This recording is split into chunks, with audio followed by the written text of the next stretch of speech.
Hey friend, welcome to my podcast, The Fit Soul. I'm your host, Amy Ramsey. In this podcast, we will be discussing soul-filled strategies to unleash your confidence, increase your energy, and all the things healthy lifestyle. If you're a Christian woman who is ready to reach your God-given potential, walk worthy of your calling with abundant joy and energy, girlfriend, you are in the right spot. I mean, you only have one life to live. You might as well maximize it. Buckle in, and thanks for listening.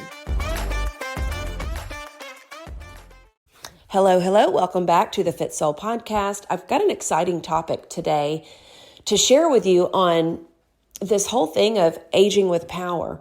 Randy, my husband, joined me last week and we opened the door. He's actually a physician and he gave some really solid 9 principles for aging with power, and we just opened the conversation, and this will be several episodes to this one series because it's such an incredible topic. And I know that you're wanting to hear these things because our bodies change and life is changing, and we're transitioning into different seasons of life. And so how do we do this well? And that's what we're going to be talking about today. So welcome back. My name is Amy Ramsey. I am your host. And today, and I'm also, in case you didn't know, fitness is my background for over 25 years. The gym rat, the one, my poor kids were like, oh my gosh, if they never see a gym again. I mean, when they were little, I would just bring them and put them in the nursery and go teach my classes and personal training. And so fitness is a passion of mine. It's something that I really enjoy. It's something that I love to teach, something I've been able to help women, attain their goals for so many years. And it just evolved into life coaching and health, wellness, nutrition coaching and certified high performance. And so now I just take a very integrative approach to our overall health and growth in life. So my perspective is so much different than just getting in the gym and exercising. So I just wanted to kind of start with that. And I want to say that when I run, things come to me. And so we ran a race. We ran a 10K on Saturday this past weekend. And I haven't run in a while. Oh my gosh, the hills. It was in Oxford, Mississippi. They have a big weekend called Double Decker. It's a lot of fun. It's like an art show, and they also had a 10K and a 5K. And we were there to visit our family, our kids, and see our grandbaby. And so we signed up for the 10K. Now, we hadn't been running. I haven't been running like I used to.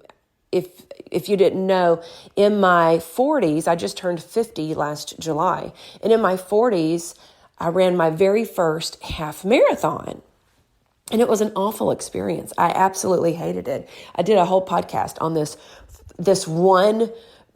I was in bad shape. Like I had prepared and planned for this and trained for this half marathon, and everything that could have gone wrong kind of went wrong the morning of, and I just wasn't prepared, and I ended up kind of sick, and I was dehydrated. So anyway, it was just this awful experience.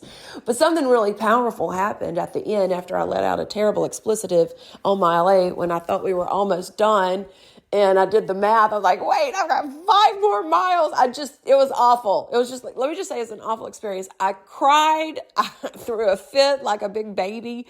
And I had an option at that moment to either like quit and have somebody come and pick me up and tote me back to the finish line, or just suck it up and keep going. And so obviously I sucked it up and kept going and crossed the finish line. But something really cool happens when you cross the finish line. Oh, there's a surge of pride. And I crossed that finish line, and I was still kind of in a funky mood, in a bad mood, and that was on me. But pretty quickly I was like, oh my gosh, I did it. I did it. Like I joined the team of all of the other runners, and they're just, they run all the time, and they're like, no big deal. They're already eating. It was in Baton Rouge, Louisiana. They were already eating their, I think it was jambalaya and some different things. And I was just like, oh my gosh, like I'm a runner like them. And that started something new for me. I started to learn how to do hard things, really hard things, and the power of what it started to do in my own life. So fast forward in my last decade, so I was 40 when I ran that first one. I ended up running 25 half marathons before I turned 50. It became a goal. It was hard. It was so hard. It's not like it, 13.1 miles got shorter. No, I got a little more proficient, but I changed a lot in my mindset. And what I learned is doing hard things is incredibly good for not only the body physically, but also mentally. It's really powerful what it can do for us mentally. So I really want to share with you today. I'm not going to share with you go run a half marathon or go and run 25 half marathons. No. What I want to share with you is what this download I got on the 10K, which is about 6 miles that I ran on Saturday, and how it's a framework really of how you can shift your mind and body and step into a place of mastery. The goal is that we would become competent in growth to where we start to master certain things, and we master our attitude, and we master our mind, and we command discipline in our body. And I believe that you need these 5 things. I'm sure more, but literally on the run, as I was running these hills in Oxford, Mississippi, and it was an unseasonably warm. And believe me, when I tell you I was not ready for this, I haven't been running. I haven't been training. I had not been conditioning my body for what it needed to do for that race. But what I have learned to do is condition my mind. And if we can condition our mind, I know we can start to shift and unlock some things. So that's what I want to share with you today. It's simple. It's 5 things. If you're like crazy busy and you don't have time to listen to this this shouldn't be a very long podcast, but let me tell you what it is, and then I'm going to break it down very quickly. Number 1 is your perspective. Number 2 is your psychology. Number 3 is your physiology. Number 4 is your plan. And number 5 is progress. All right, so let's jump into this framework. So your perspective, the first thing is your perspective. What is your perspective on doing new things? I coach women as a certified high performance coach, but also I do a lot of fat loss coaching. And when I start with a new client, it's really important that I just really work with them on their perspective on doing different things. And what is your perspective on what the hard thing that it is for you? So whether that's maybe implementing a healthier nutrition plan, maybe it's implementing more exercise in your life. Maybe you could expand this. Maybe it's implementing a budget and spending less money. So whatever that thing is for you, this could be a whole bunch of things, right? How is your perspective on this new thing that you're doing? If it is that this is just hard and it's going to be hard and it's going to be terrible, then it will be. But if your perspective is toward why you're doing this and how important this is for you once you accomplish this, then it's going to be altogether different. Back to the running. I remember when I first started running, I was training for these half marathons. So you train. And I was running one day and I'll tell you what, I shed tears every one of the half marathons that I completed, every single time, because it was hard. It's hard. Some people are more natural runners. I am not a natural runner, and I don't run fast either, by the way. But one of the things that every time I was running, I would think about my mom. My mom was diagnosed with Lyme disease in her 40s. And so as I'm in that age and running this, she never could have done that. And my perspective was gratitude that my body could do that for me, but also the privilege that I had that I could go and do that. And that, my mom never could. And so how is your perspective on the new things that you're implementing in your life? And keeping it focused on gratitude, number one, but also what is the benefit of once you accomplish this thing, what will you receive from that? I hear a lot of people a lot of the ladies that I talk to, they get discouraged very easily. And they get frustrated with themselves because they have a start and stop, and they're not consistent. And almost always, they've lost heart of what is the end game going to be. And so I want you to consider your future identity. When you, this person that you're becoming, when you are able and when you are successful and you've reached this goal, how will that feel? Once I had a taste of crossing that finish line for that first half marathon, it was electric to know that all of the time that I would have to train to run. I mean, the half marathon is one event, but you train months leading up to it. And it's no fun. I wanted to do different things, but I kept that long game in mind. So keep your long game in mind for your perspective, and keep it filled with gratitude and really a hopeful expectation of what the future holds for you as you're becoming this person. Don't lose sight of the journey along the way. It's not about achieving the achievement at the end, but it's who you're becoming in the journey, in the process, how you're conditioning your mind and your body to do hard things. Because when we do that, we obviously become stronger. And that's the goal that we've got here. And to be able to learn how to master that, to know, hey, I don't know what that next thing is, but I know that I'll be able to do it.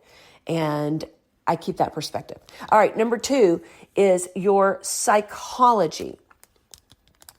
What are the things that you are saying to yourself about this goal that you have for fitness, for wellness, for fill in the blank, finances, relationships, any of it? What is the self-talk that you have, the inner dialogue? And this is one of the greatest shifts that you can make, is to govern those thoughts judiciously. Don't allow negativity to be playing in your goals here. Oh my gosh, I've got to go do this. I've got to get up and go walking. I've got to go exercise. You could shift 2 words. This one little shift is huge right here. Instead of saying I have to, switch it with I get to. I get to go move my body. I get to go exercise. I get to say no to that food that is not serving me and say yes to this one that's going to nourish and give me energy. We get to make choices. Every choice that we make is on us. And the more we can accept personal responsibility over our thoughts and bring a level of conscientiousness to our thought life at a high level, like massive awareness around it, then we can really start to govern how we are thinking about the things that we need to do to implement in our lives to have this particular change. So if your thoughts around this are negative, shift that and bring gratitude into the practice, but also just positivity for what you get to do. And again, keeping that perspective of who you are becoming. This is just huge. This really is huge. So guard that inner talk around what's going on and know that when you are doing hard things, and for you, the hard thing might be getting your step count up, moving your body more. For you, the hard thing might be food prepping to get prepared for the week. It might be not eating out as much and more home-cooked meals. When we're implementing the change, how we view that hard thing is really important. So here's another shift that I think is super important, is not only that you get to, but just embrace it. Like, yeah, you know what? By doing this thing, it's going to help me be healthier, stronger, more vibrant, more to have that thriving life that I want. Okay, so we've talked about perspective, psychology. Next, let's talk about physiology. One thing that I want to encourage you to do is to do something hard every single day and then be dang proud of yourself after you do it. You know, a lot of people are cold plunging because of the health benefits, right? There's a lot of hormonal health benefits to cold plunging, but also it is putting yourself in an uncomfortable situation. And it's you have to force your body to slow its breath down to control your breathing. If you've never cold plunged before, it's like mindset. Like it really is. Nobody wants to go sit in a cold tub.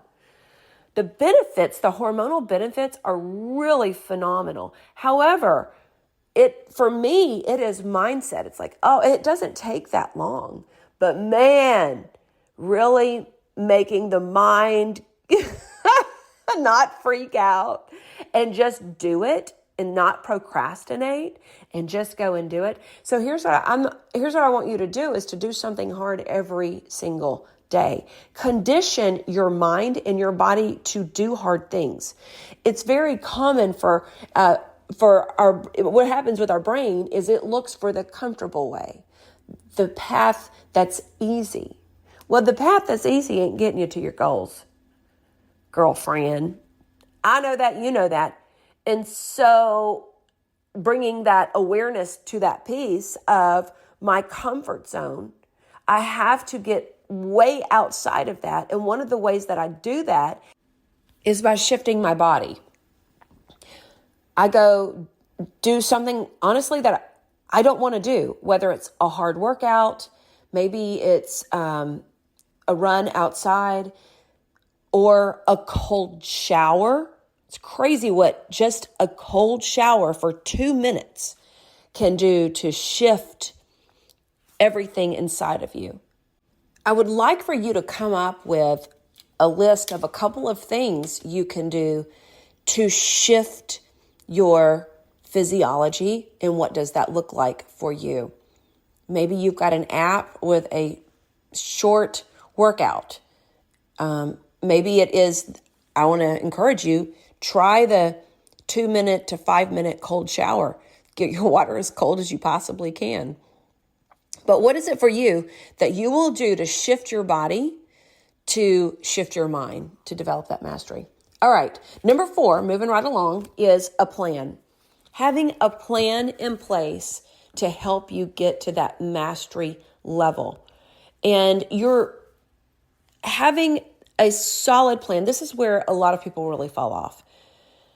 I'm not going to go too deep into this today, but what I do know is that when it comes to plans and strategies for nutrition, this is super tricky with our midlife bodies as they are shifting and ebbing and flowing. And I don't want a 27-year-old man telling me what I need to eat and how I need to exercise. No thanks. I had that done recently. I just joined a gym and you get a free session. And so the guy's helping me assess my goals. And I told him about a few injuries that I had and what my goals were. And he's like, okay, well then you just need to, this is your goal weight and this, and then you need to do this, this, and this for exercise. Now the goal weight that he wrote down, I haven't seen that weight like in, I don't know, at least 7 years. Like it would be a big accomplishment to make it down there. And I don't know that my body even needs to weigh that weight anymore. And then what he recommended I do, because I have an injury, he was like, oh, well, you just need to do like 15,000 steps a day and you need to do this exercise and exercise longer, like 2 hours a day. I'm like, dude, I ain't got that time. Anyway, it was not a good plan. I'm sure he meant well, but it was not a good plan for me. This is what I find though, however, back to kind of midlife, most women don't understand what is best for their body, a solid strategy that makes sense, not some, hey, yeah, do this. I want to weigh this weight and exercise for all of this time, not even addressing the nutrition, right? But what is your strategy to move forward?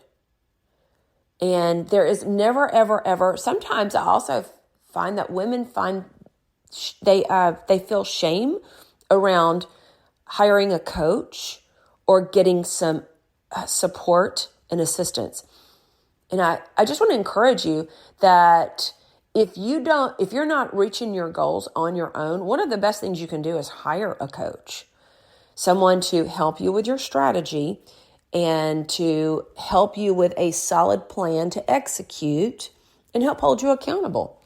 I am a coach and I keep a coach because of how much further I've moved in my life from having that help and accountability.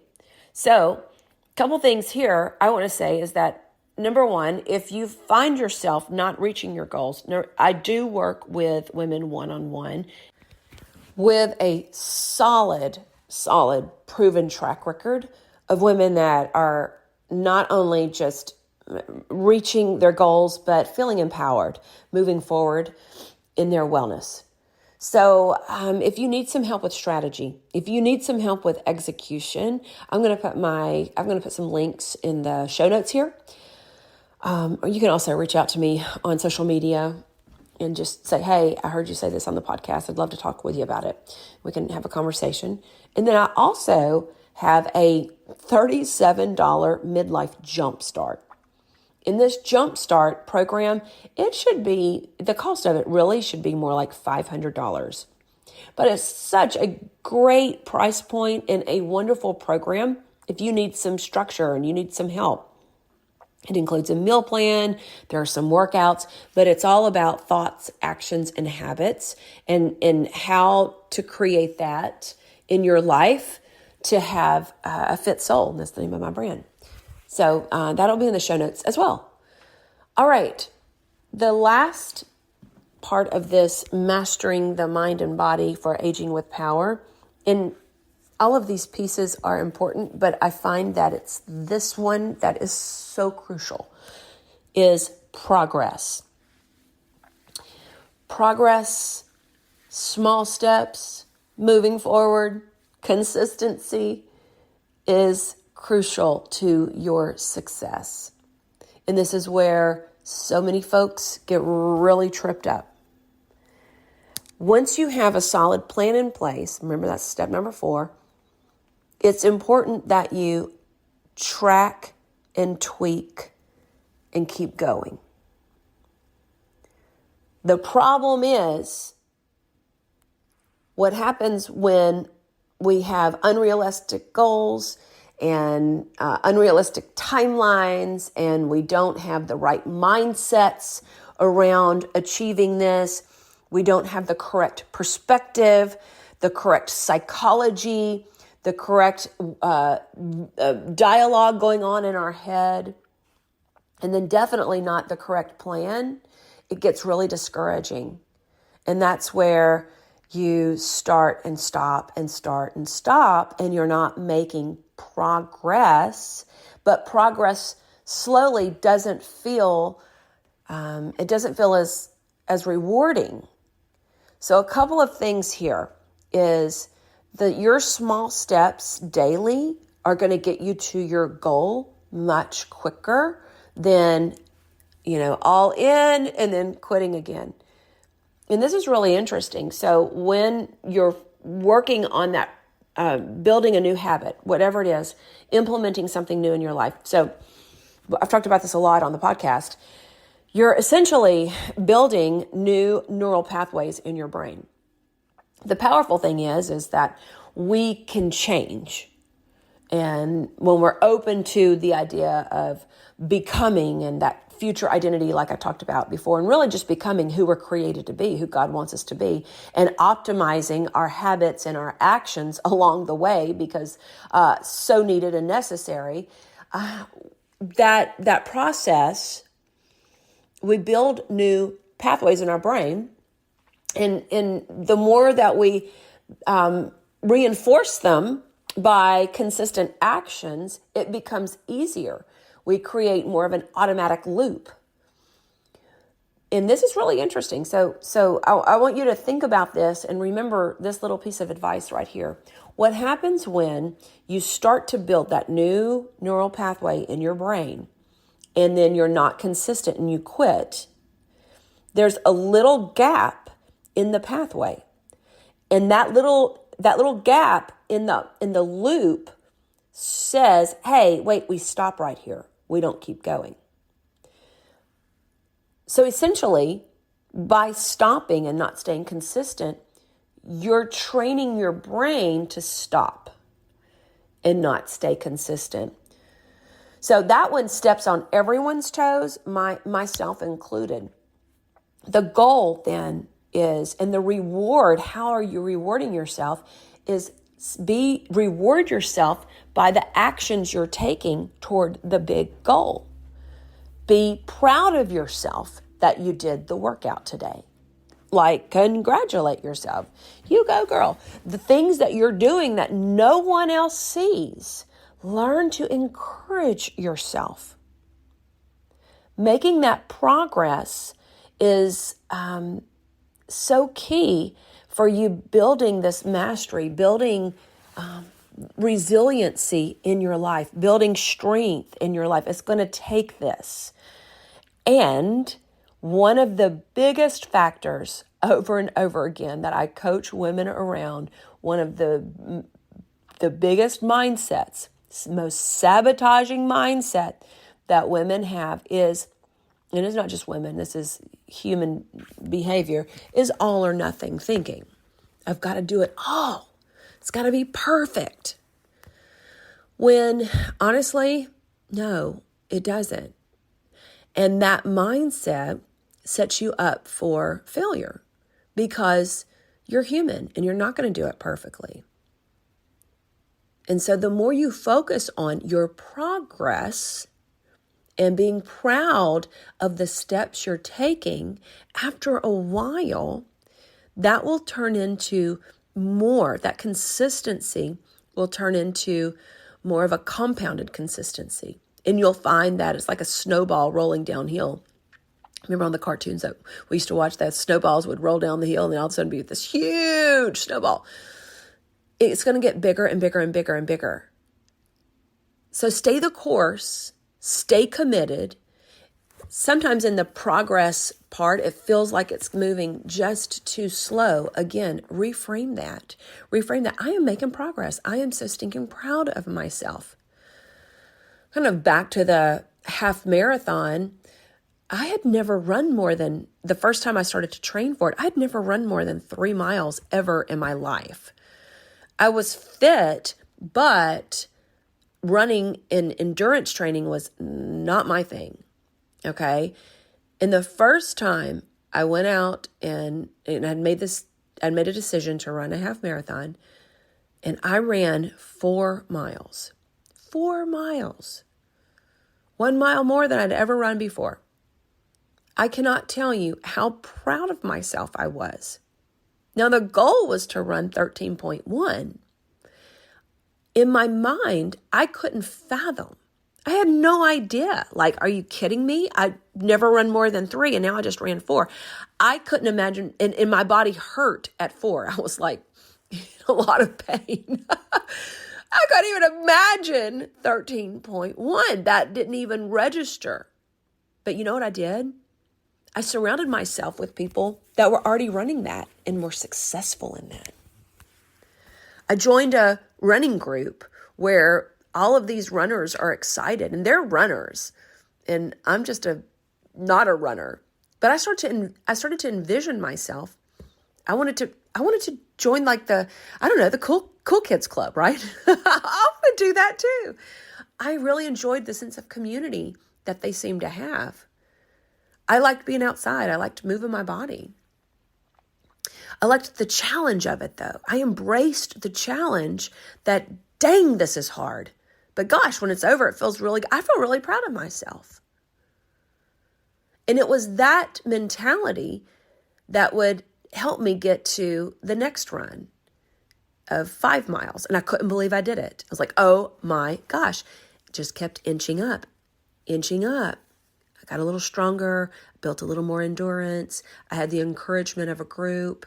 I was running with them on Saturdays, and I didn't want to quit because I didn't want to be a quitter, and they were all doing it. And listen, that's how we do all of the goals that we have in our life, is we build it little bit by little bit. We become stronger, and then we're gaining mastery over it. So enjoy this process. Embrace the process and the journey. That is part of the biggest success overall that you're going to have, is becoming, developing that self-efficacy along the way. Not just the achievement, push the button, okay, what's next? No, like, who are you becoming in this process? So I hope this was helpful for you today. I want you to know that your goals that you have are important.